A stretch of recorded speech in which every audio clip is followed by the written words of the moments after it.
गणेशोत्सवादरम्यान दरवर्षी नवनवीन देखावे सादर केले जातात, पण बोरद येथील गौरी गणेश मंडळाने यंदा सादर केलेला 12 ज्योतिर्लिंगांचा देखावा केवळ मनोरंजनाचा भाग नसून तो सामाजिक बांधिलकीचे एक उत्तम उदाहरण ठरला आहे। मोलमजुरी करून पोटाची कळगी भरणारे या मंडळातील तरुण स्वतःच्या पैशातून वर्गणी गोळा करून हा भव्य देखावा साकारत आहे।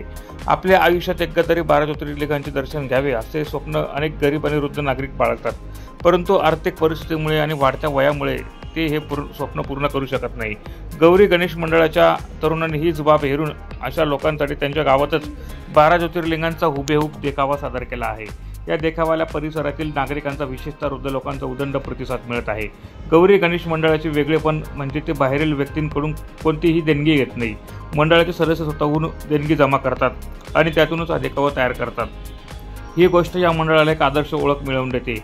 आपण 12 ज्योतिर्लिंगांना जाऊ शकलो नाही, पण आमच्या तरुण मुलांनी हे स्वप्न इथेच पूर्ण केले, अशी भावना वृद्ध नागरिक व्यक्त करत आहे। या उपक्रमातून मंडळाने जर मनात देव असेल तर तो स्वतःहून चालत येतो हेच सिद्ध केले आहे। बोरद गावातील या तरुणांनी सामाजिक जबाबदारीचे भान ठेवत केवळ एक देखावा सादर केला नाही, तर अनेक लोकांच्या मनात आनंदाची ज्योत पेटवली आहे।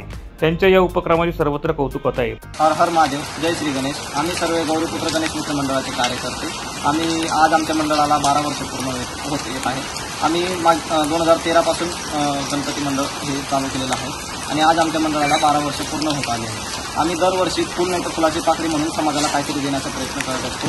तसंच यावर्षी आम्ही 12 ज्योतिर्लिंगाचा देखावा सादर केलेला आहे। तर आम्ही जे व्यक्ती आहेत की जे प्रत्यक्ष जाऊन 12 ज्योतिर्लिंगाचे दर्शन घेऊ शकत नाही, त्याच्यासाठी आम्ही एक प्रोटोटाईप म्हणून एक प्रयत्न केलेला आहे आणि आम्ही दरवर्षी गणपतीचं विसर्जन देखील एकदम साध्या पद्धतीने शास्त्रोक्त पद्धतीने करत असतो, जेणेकरून ध्वनी प्रदूषण किंवा कुठल्याही प्रकारचा पर्यावरणाचा ऱ्हास होणार नाही याची आम्ही प्रत्यक्ष काळजी घेत असतो। धन्यवाद। प्रतिनिधी प्रवीण चव्हाण, माझा महाराष्ट्र न्यूज, नंदुरबार।